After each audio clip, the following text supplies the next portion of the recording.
Խնդրում եմ, որ դուք լինեք մի քիչ ուշադիր մեր աշակերտների խոսքի հանդեպ այսօր, որովհետև այդ հաջորդականությունը, որ ես ասելու եմ, իմաստուն է։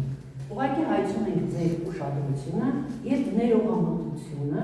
ռուսախոս երեխաների հայերեն խոսքը ասելիս։ Շնորհակալություն։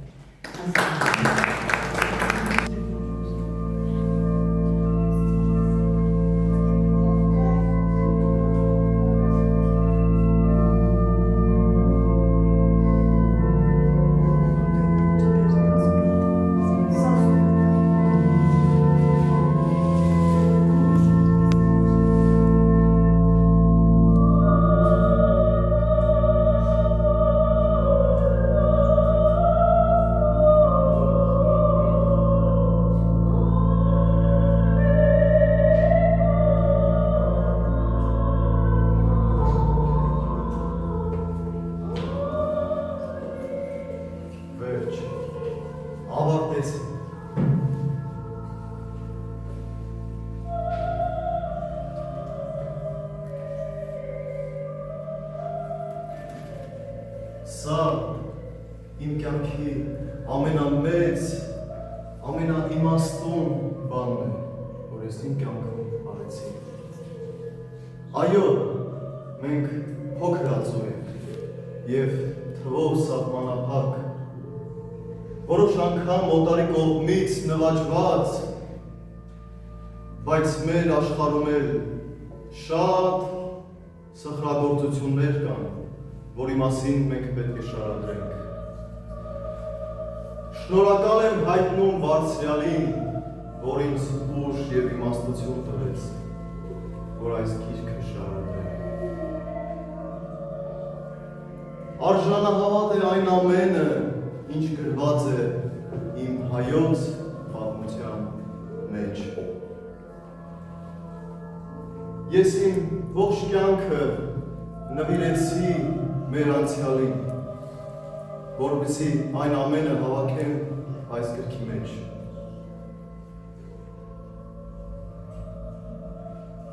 Շատ բաներ եմ ուսումնասիրել Ալեքսանդրայի գրադարանի նյութերի մեջ, որտեղ խոսում և վկայում են մեր մասին։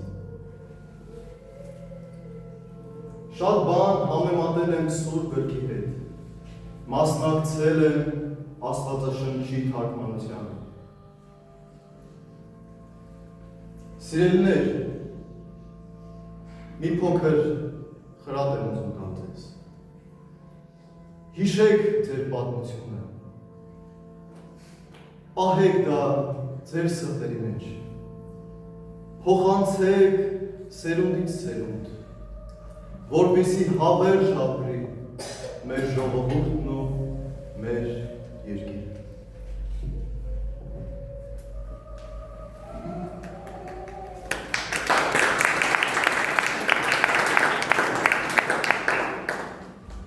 Իսկապես երախտագետ և իմաստուն գտնվեց մեր ժողովուրդը։ Խորենացու հայոց պատմությունը դարեր շարունակ հայկական դպրոցներում պատմության դասագիրք եղավ։ Իսկ նորագույն ժամանակներում այն դարձավ պատմաբանների ուսումնասիրման հսկայական աղբյուր և հիմք պատմության դասագրքերի համար։ Խորենացու հայոց պատմությունը մեր դասական պատմագրության հենասյունն է։ Առաջին ամբողջական շարադրված մեր պատմությունը։ Սկզբից մինչև իր ապրած ժամանակաշրջանը, 5-րդ դարի կեսերը։ Մեծ պատմիչը գրում է, որ ժամանակագրությունը պետք է պահպանել։ Պատմությունը շարադրելիս ոչ ոչինչ չավելացնել եւ ոչինչ չպակասեցնել։ Եվ ինքը այդպես էլ վարվեց, սկսեց սկզբից։ Ստացվեց, որ խորենացու մեզ փոխանցած հայ եւ վեր առասպելը դարձավ մեր ծննդականը։ Այստեղ նշվում է 2492 թվականի օգոստոսի 11-ը, Քրիստոսից առաջ, երբ Հայկը հաղթեց Բելին։ Իսկ նրա ամբողջական մատյանը հայոց պատմությունը, իր ամամբ համարվում է մեր անձնագիրը։ Չափազանց պարզ, բայց միաժամանակ հայոց լեզվով է շարադրված հայոց պատմությունը։ Այն բաղկացած է 3 մասից. մեր նախնիների ծննդաբանություն, մեր նախնիների պատմության միջին շրջան եւ ավարտաբանություն, որը վերաբերվում է աշխատունյա արքայատողմի ավարտին, որի վկան է եղել պատմիչը։ Մեծ պատմիչը 3 գլուխ ավարտել է ողբով։ Հայ Սուրբ, ինչու եք ձեր գիրքն ավարտել ողբով։ Սիրելիներ,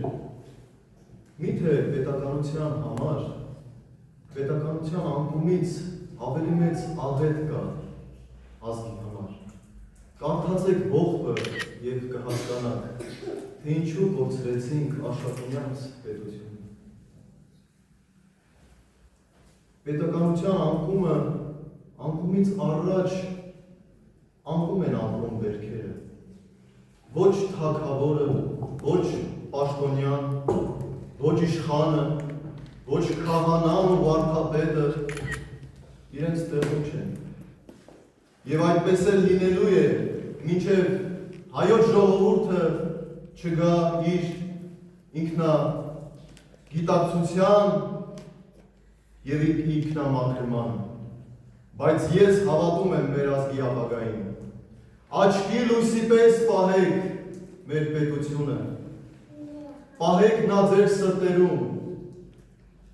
Պետականությունն է ազգի հավերժության գրավականը։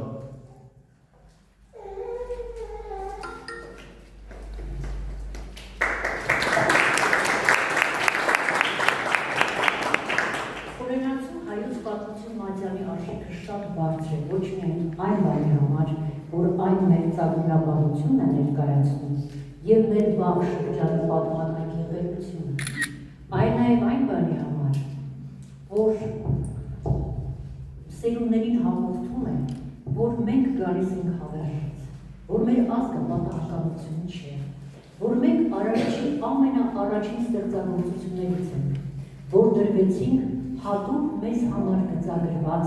տարածքում, հայկական լեռնաշխարհում։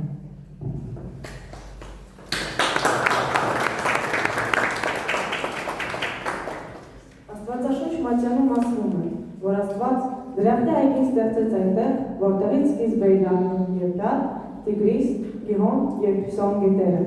Այդ դրախտի այգում էլ ստեղծեց առաջին մարդկանց։ Այդ 4 գետերը սկիզբ են առնում հենց հայկական լեռնաշխարհի սրտից։ Այդ դրախտի այգում էլ Արարիչը տնկեց կենաց ծառ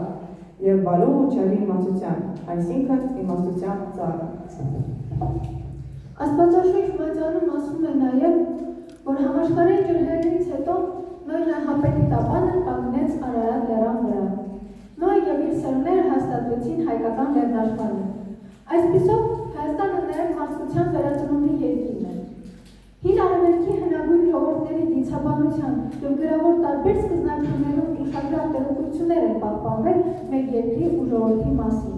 Օրինակ, շումերական աղբյուրներով 3-րդ հազարամյակում հիշատակվող Արատը, այսինքն Արարատի երկիրը, մեծարվել է որպես աստվածային սուրբ օրենքների երկիր և անմահների երկիր։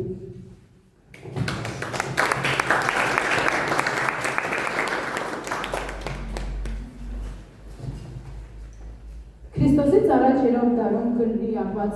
Ալեքսանդր Մակեդոնացու մասին հունական էպոսում ասվում է, որ Ալեքսանդրը ձգտում էր տեսնել անմահության երկիր Հայաստանը։ Իսկ շումերական մի այլ բնագրում ասվում է, որ իմաստությունն ու արվեստը ցած են բերվել Արարատի երկրից։ Հնագույն միջագետքյան Գիլգամեշ էպոսում հայկական բարձրավանդակը կոչվում է աստվածների տաճար։ Այսպիսով ստացվում է, որ վաղնջական ժամանակներում կար վերազգային, վերկրոնական սրբազան մի գաղափարախոսություն, որում առանցքային դերակատարում ուներ հայկական լեռնաշխարհը։ Համաձայն եք, որ այս բոլոր հայկական լեռնաշխարհը։ Ո՞րն է մեր երկրի խորհուրդը։ Ինչու՞մն է մեր հայրենիքի սրբազնության գաղտնիքը։ Ըստ խորենացու հայքի հետնորդ հայկազունները 3-րդ հազարամյակում Քրիստոսից առաջ արդեն Արարատի երկրի տիրակալներն էին, հսկա, ազատատենչ ու արարող։ Արարատից հետո պատմական սկզբնաղբյուրները խոսում են Արմե, Թեգարամա, Միտանի, Հայասա, Նայրի երկրների մասին։ Իսկ արդեն Քրիստոսից առաջ 9-րդ դարում Ասորստանի դեմ դաշնակ պայքարում բարձրանում է Արարատյան նոր թագավորություն՝ Ուրարտու կամ Վանի թագավորություն։ Վանի թագավորների կառուցած ամրոցների մնացորդներն ու ջրանցքները մինչ օրս կան և նույնիսկ գործում են, վկան Մենուայի ջրանցքը, Երևանի Երևանը։ Վանի թագավորությունը իր հզոր պատմական կարգով և հարուստ մշակույթով հսկայական դեր ունեցավ հայկական լեռնաշխարհի ազգային և քաղաքական միավորման գործում։ Վանի թագավորությունը անկում ապրեց Քրիստոսից առաջ 7-րդ դարի վերջին։ Նույն ժամանակահատվածում սկսեց բարձրանալ հայկների նոր ճյուղը, երվանդունիները, Երվանդ Սակավակյաց արքան և իր հետնորդները դաժան պայքար ունեցին Մանաստանի և Աքեմենյան Պարսկաստանի դեմ։ Նրանց գերիշխանության տակ մնան, բայց պահեցին մեծ ու փոքր հայկերի ամբողջական։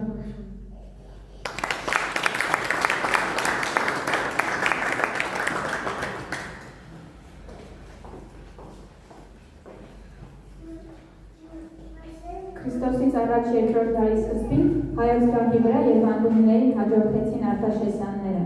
Արտաշես արքան նախանձավոր էր հայրենի հողի ամեն մի կտորի համար։ Նա բարենորություններ անցկացրեց պետության բոլոր ոլորտներում։ Խորենացու բառերով ասած, Արտաշեսի ժամանակ Հայաստանում մի բուր հող չմնաց աննշան։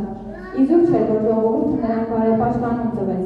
Արտաշես արքայի կառուցած Արտաշատ մայրաքաղաքը համարվում էր հին աշխարհի անարիք քաղաքներից մեկը, հայկական Կարթագեն։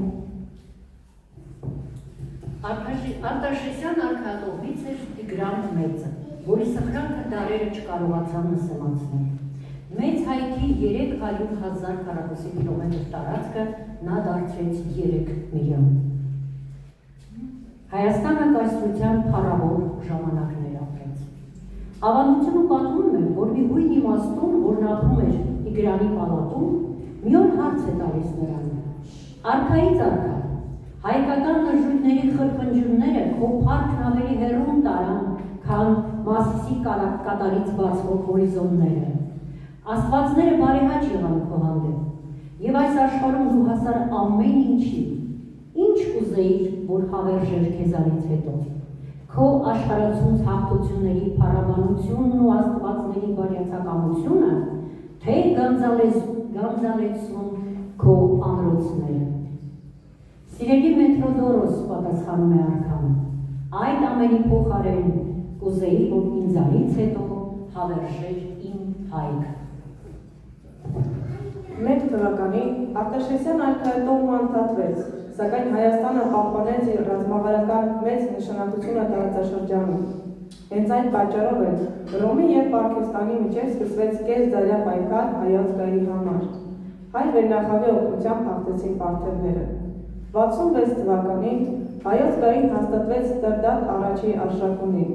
Արշակունիների այդ ճյուղը աստիճանաբար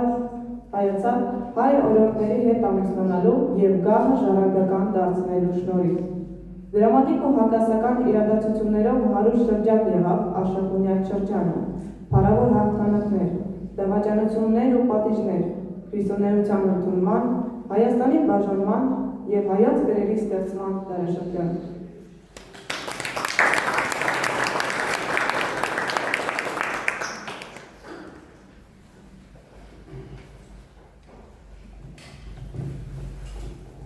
Արշակ և շահույթ,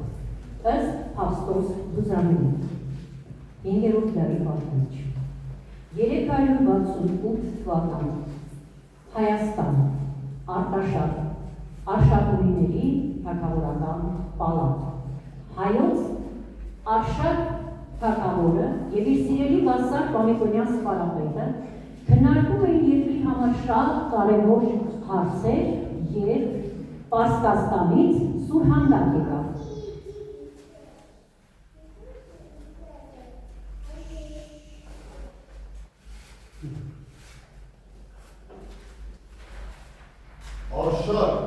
թագավոր հայոց, քանի որ հիմա ես ու դու հաշտ ենք միմյանց հետ, ուրեմն եկեք միմյանց հանդիպենք, եւ ինչպես հար եւ որդի լինենք, իսկ եթե չես ուզում տեսնել ինձ, ուրեմն պատերազմ ես ուզում։ Փաստորեն շապուկը կանչում է Պարսկաստան։ Սահել իր մատանիով կնքած աղն է։ Ինչ կասես, իմ սիրելի սպարապետ։ Արքա, բանակ օգնել է երկրատիվ պատերազմներից, գուցե հանգիստ տա, շապուկ որքան իր արքայական մատանիով է կնքել աղը, ուրեմն ապներ է երկուսք։ Ես էլ եմ հակված այդ մտքին։ Դե ինչ, երկորից ճանապարհ դեպի Լիզբոն։ Այո, արքա։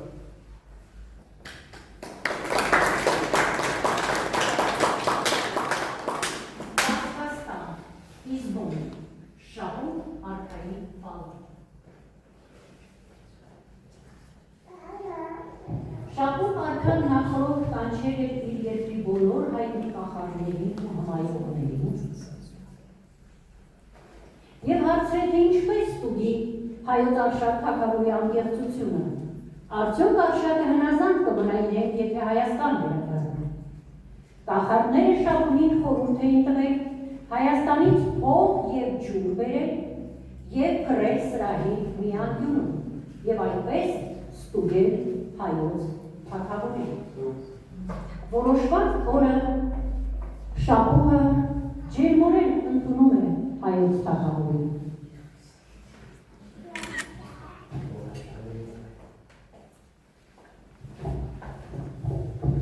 Արշակ թագավոր, դու ինչու ինձ թշնամի եղել։ Ես քեզ որդու նման սիրեցի, անգամ կամեցա իմ աղջկաս քեզ կնության տալ, իսկ դու խստացած ինձ հանդեպ։ Եվ ահա 30 տարի պատերազմում ես։ Մեղանչեցի արքա, անձնավոր եմ քո առաջ։ Իմ նախնիները ինձ մոլորեցին, ահա ես քո առաջն եմ, վարվիր ինձ հետ ինչպես ուզում ես։ Կեցես, Արշակ, կեցես։ Հեռու ինձանից, չարագործ ծառա, որ տերերից վրա տեր ես դարձել, ես չեմ ների քեզ իմ նախնիների վրեժը։ Ահ, դու աղվես, շփայեցեք այս անզգանին և տարեկան անհուշ բերդը, որտեղից դեռ ոչ շմոք դուշ չի եկել։ Կանչեք, կանչեք հայոց սպարապետին։ Աղվես, այդ դու էի խանգարիչը, որ այս քանի տարիներ շարունակ սպանում էի իմ մարդկանց։ Ինչ հիմա կանես, եթե ես աղվեսի մալով քեզ սպանեմ։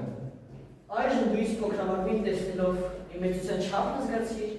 որովհետև մինչև հիմա ես քեզ համար ալյուց էի, իսկ հիմա աղվես դարձա, բայց մինչ ես վասակն է, հսկա է,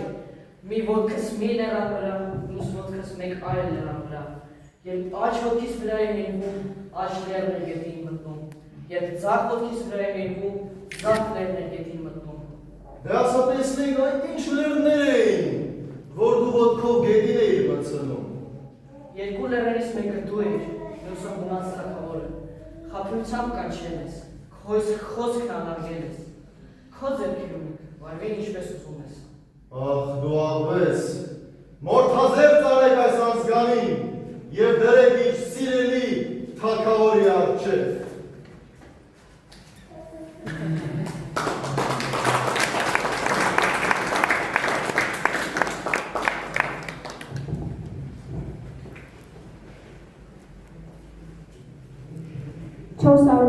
թվականին Արշակունյաց արքայատողմը ընդհատվեց։ Բյուզանդիայի և Պարսկաստանի միջև բաժանված Հայաստանը չափազանց բարդ ժամանակներ էր ապրում։ Մեծ վտանգ է սպառնում մեր ինքնությանն ու հավատին, սակայն մեր ժողովուրդը այդ փորձությանն դիմացավ։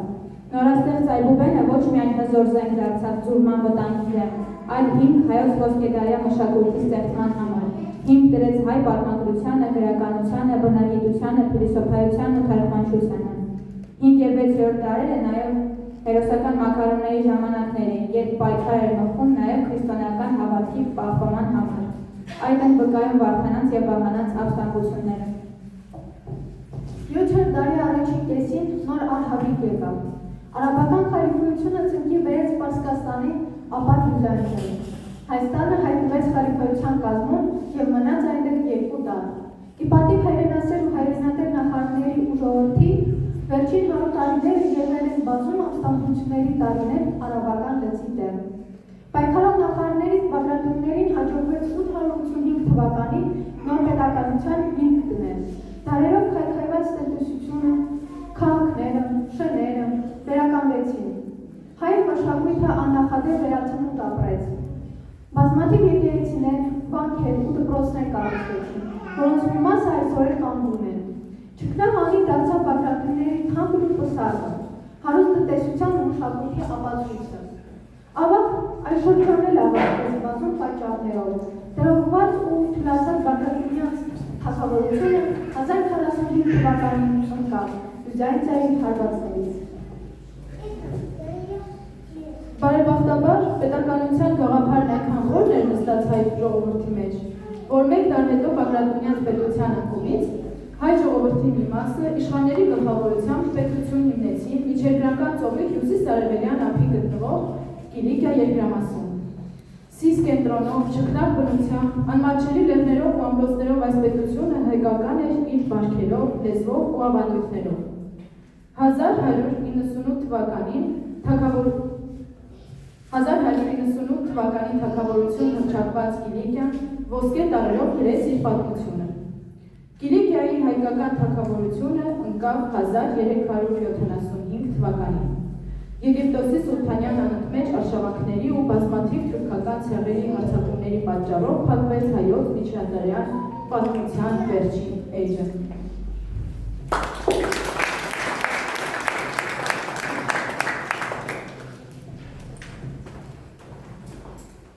16-րդ դարի սկզբից հայոց աշխարհը փոխադրվում էր Արքեմոսյան Թուրքիայի և Պարսկաստանի միջև։ 17-րդ դարի երկրորդ կեսից երկարատև պատերազմներից հետո, որոնց հիմնականում հայկական տարածքներում էին ընթանում, որոշեցին Հայաստանի թուրքերը միմյանց միջև։ Սկսվեց շրջանվել Արևմտյան և Արևելյան Հայաստան նախագծությունը։ Արևելյան Հայաստանը 1828 թվականին ռուս-պարսկական պատերազմի արդյունքում միացավ ռուսական կայսրությանը, իսկ Արևմտյան Հայաստանը շարունակեց մնալ Թուրքիայի տիրապետության տակ։ 19-րդ դարում ռուս-թուրքական պատերազմները հաճախակի էին լինում։ Հերթական այդ պատերազմից հետո, որը տեղի ունեցավ 1877-78 թվականներին, այդ պատերազմից հետո չնայած Արևմտյան Հայաստանը գրավվել էր ռուսական զորքերի կողմից, սակայն ետ վերադարձվեց թուրքերի ճնշումների տակ։ Այդ պատերազմից հետո առաջացավ այսպես ասած հայկական հարցը, չարաբաստիկ հարց, որ իրոք չարիք դարձավ և մեր գլխին, ինչպես նաև Թուրքիայի գլխին, որովհետև եվրոպական պետությունները, երբ որ ուզում էին ճնշում գործադրել Թուրքիայի վրա, հիշեցնում էին հայկական հարցը, ասում էին, որ չես լուծել այդ հարցը։ Իսկ հայկական հարցը վերաբերվում էր Արևմտյան Հայաստանում բարենորոգումներ անցկացնելուն, հայերի անձի ու գույքի ապահովման, որը այդպես էլ տեղի չունեցավ։ Եվ այդ ամենից հետո, որքան սրվում էր հայկական հարցը, այնքան Թուրքիայի ատելությունն էր ուժեղանում հայերի նկատմամբ։ Եվ պատահական չէր, որ 1890-ական թվականներին սկսվեցին առաջին զանգվածային ջարդերը։ Միայն 1894-96 թվականներին Արևմտյան Հայաստանում կոտորվեց 300,000 հայ։ Այդքանն էլ տարագիր։ Ժողովրդի ոգին անկում ապրեց։ Քաջ, ուրեմն հայդուկները մտածում էին, երբ էին որոնում, ինչպես բարձրացնեն ժողովրդի ոգին, ինչպես հայ ժողովրդի մեջ արթնացնեն երբեմնի ձյուս հանձնական գենը։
հնարավ մի գիշեր,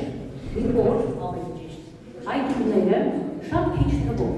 ընդհանրեն 27 հայդուր և 2 տասնյակ զինված լեհացիներ,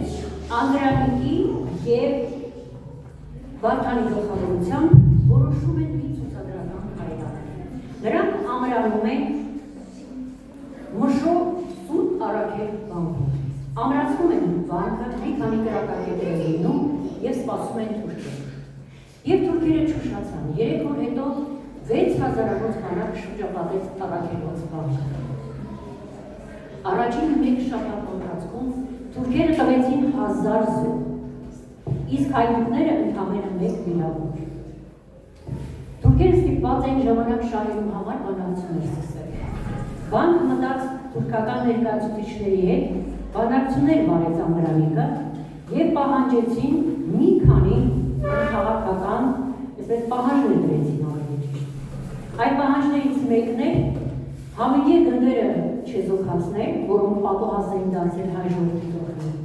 և գետ վերադարձնել հայերից խլված հողերը,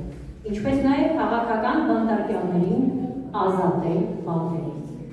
Պատկերացրեք, որ վերջին այդ կետից որոշ զիջումներ եղան, թուրքերը մի քանի մարդ հայ ազատեցին բանտերից, բայց մնացյալ պահանջները չկատարվեցին։ Կռիվը շարունակվեց։ Երկուստեք այդ կռիվը շարունակվեց մինչև նոյեմբերի 27-ը, երբ որ հայդուկների փամփուշտները վերջացան։ Գիշերը բոլոր հայդուկները վիրավորներ իրենց հետ։ Ծածկված սպիտակ սավաններով աննկատ կարողացան վանքից դուրս գալ և անվնաս հեռանալ։ Ինչու՞, որովհետև Անդրանիկը թուրքի փաշայի զգեստ հագած վարժ թուրքերենով կարողացավ ժամապահին թուրք ժամապահին զբաղեցնել այնքան, մինչև հայդուկների խումբը հեռացավ։ Այս պատմությունը իրոք հրաշքի նման էր, սա իրոք բարձրացրեց ոգին ժողովրդի, և ամենուրեք Արևմտյան Հայաստանի խոշոր քաղաքներում սկսեցին ցույցեր բողոքի, որով հիշեցնում էին, որ պետք է հայկական հարցը լուծվի, այսինքն բարեգործումներ անցկացնել Արևմտյան Հայաստանում։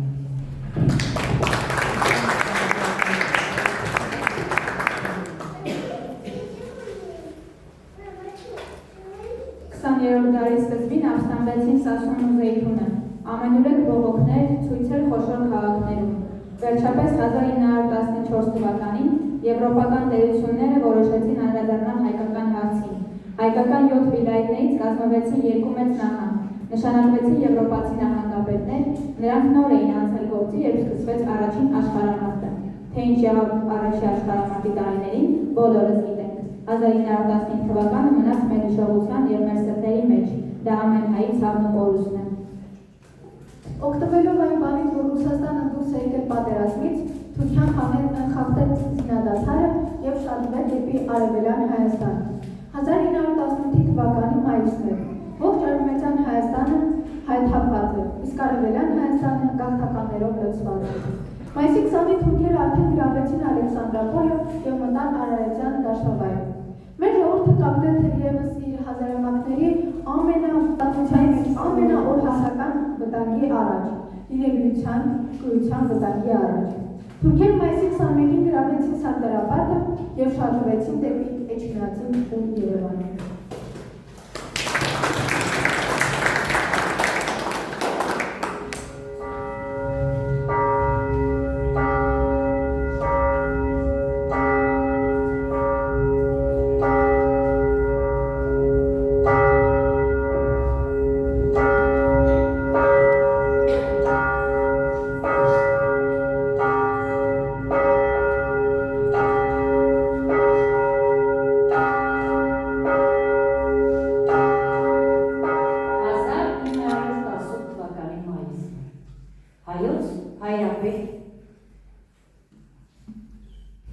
Հայրապետը իր աղոթքն էր մրմնջում առասված, երբ ներս է գալիս գեներալ Մովսես Սիրիկյանը։ Աստծո օգնական վեհապարներ։ Ինչ դուրեր կան։ Վեհապար հայ, բարենով շեմիկ է, թուրքը գրավել Ալեքսանդրապոլը ու Սարդարապատը, առաջանում է դեպի Էջմիածին ու Երևան։ Եկեք փրկելու որ անապահ նետեք մայրնաճարը, հեռացեք անվտանգ վայր, դեպի Սևան կամ եթե կուզեք Էջմիածին, կամ եթե կուզեք Սևան։ Եկել, հաղթել եք առաջարկում։ Իմ անձն է հիմա կարևոր։ Ուրեմն ասացեք հայոց բանակին, որ ես տեղիցս չեմ շարժվում։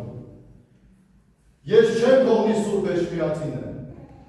Եթե հայոց բանակը չի կարող պաշտպանել մեզ, ու թուրքը գալու է այս սուրբ քաղաք, ուրեմն թող ես զենքը ձեռքով տապալվեմ այս սուրբ իջման վայրում։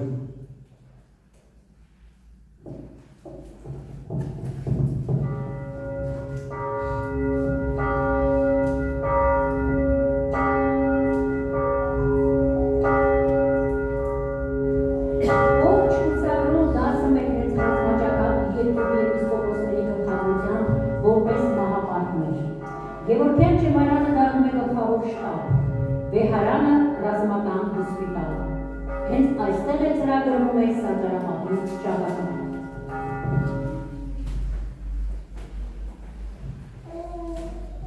Հայոց հայրապետի այցեջրանականությունը վարակիչ դարձավ ողջ հայության համար։ Ազգը բռունցքվեց։ Եվ հաջորդ օրը մայիսի 22-ին հայկական ուժերը ետ վերադարձրեցին Սարդարապետը։ Մայիսի 22-ից 29-ը տևած հերոսական մարտերում Սարդարապետում, Վաշ-Ապարանում և Հարաքիլիսայում որոշվեց մեր ժողովրդի ճակատագիրը։ Անգամ թուրք փաշան էր խոստովանել, հայերն ապացուցեցին, որ աշխարհի լավագույն կռվողներն են։ Մայիսյան հաղթանակների օրերին էլ ծնվեց առաջին հայրապետությունը, թեև շատ փոքր, ընդամենը 12,000 քառակուսի կիլոմետր, սակայն մեր գոյության և անվտանգության միակ երաշխիքը։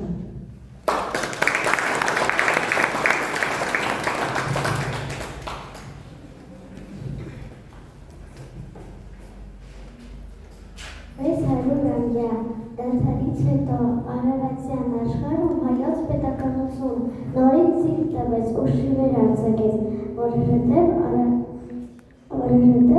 արմատները շատ խորն են, այն կտրել անհնարին է։ По стечению обстоятельств осенью 1920 года Первая Республика Армения оказалась в сложной ситуации. Кемалийская Турция напала на Армению. Большевистская идеология, проникшая в армянскую армию, создавала впечатление, что единственным выходом для спасения была советизация. В результате 2 декабря 1920 года Республика Армения была советизирована и переименована в Армянскую ССР. 70 лет советской власти были для Армении десятилетиями как героического труда, развития промышленности, беспрецедентного развития культуры и науки, так и сложными и трудными этапами. Великая Отечественная война, насилие, потери. В декабре 1991 года СССР распался. 21 сентября того же года армянский народ посредством референдума открыл новую страницу государственной суверенности. Կարող է վերպետակության շիրերը կտրել, բայց ակատախիլան են երբեք։ Հենց առաջին հանրապետության զավակն է մեր այսօրվա թանկ ու սիրելի Հայաստանի հանրապետությունը, համար հայության սքանչելի հայրենիքը։ Ճիշտ է, այսօր է 21-րդ դարում երբեմն ամպերն են կուտակվում մեր երկնքում, սակայն մենք հավատում ենք մեր ժողովրդի դարավոր հասակին ու իմաստնությանը։ Թող ցրվեն ամպերը և կապույտ ու ջինջ երկինքը շողա հավերժ։ Ուրիշ շողա իմ քնքուշ հայրենիք։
քարիտակին, գերնեն ձեր դեմ ինչպես այսօր, Սասնադարից թուղ եկային։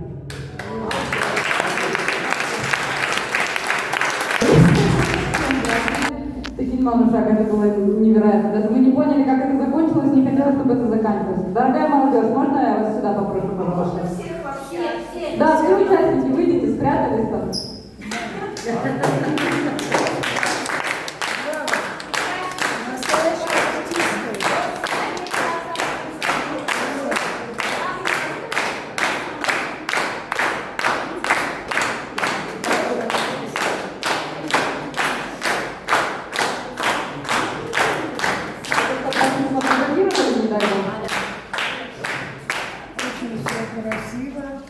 Таким Манушак, я хочу вам огромное спасибо сказать от имени всей молодежи, потому что вы не видите, но я вижу, как они радуются, как им нравится то, что они делают. Пусть они иногда лентяйничают и говорят, мы не хотим.